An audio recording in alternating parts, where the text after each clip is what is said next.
এই মুহূর্তে আমরা 28 ইঞ্চি একটা এলইডি টিভির প্যানেল সমস্যা দেখছি, যার সমস্যাটি হচ্ছে ফার্স্ট পজিশনে একদম ব্ল্যাঙ্ক, স্ট্যান্ডবাই রিলিজ করছি, screen full blank.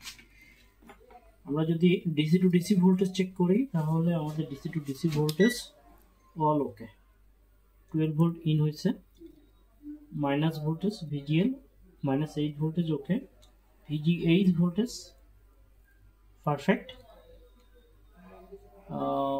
VDD AVDD all voltage okay, DC to DC section TCON signal যেগুলো লাগবে সবগুলো সিগন্যালই পারফেক্টলি দেখাইতেছে, সমস্যা নেই, আমরা ওয়েভফর্ম দেখতে পারি। এবং সাইড কপে যদি দেখি আমাদের VGL voltage present, VGH voltage present, STV ওই প্রায় সকল STV OXM এই ভোল্টেজে ওকে, কিন্তু স্ক্রিনটা একদম ফুল ব্ল্যাঙ্ক। 28 ইঞ্চি এই প্যানেলগুলোতে বেশিরভাগ ক্ষেত্রে দুইটা সিগন্যাল বেশি ফল্ট হয়, VGL VGH ভোল্টেজটা কমন ফল্ট হয়, এরপরে STV সিগন্যালটা কমন ফল্ট হয়। তো আমরা এটাতে STV প্রবলেমও দেখছি যে STVতেও সমস্যা নাই।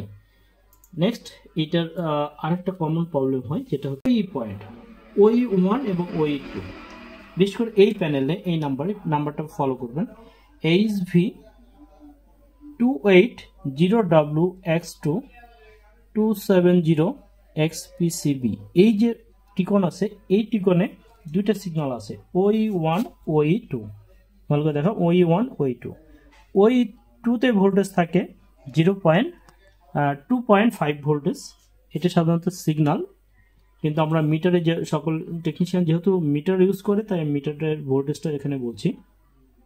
আর OE1 এ যে ভোল্টেজটা আছে আমরা OE1 এ 0.75 একটা ভোল্টেজ থাকে, এই OE1 ভোল্টেজটাই সাধারণত আমাদের সাইড কপে যায়। OE2 দিয়ে অনেকে ট্রাই করে, সেই ক্ষেত্রে ছবি অ্যাবনর্মাল আসে।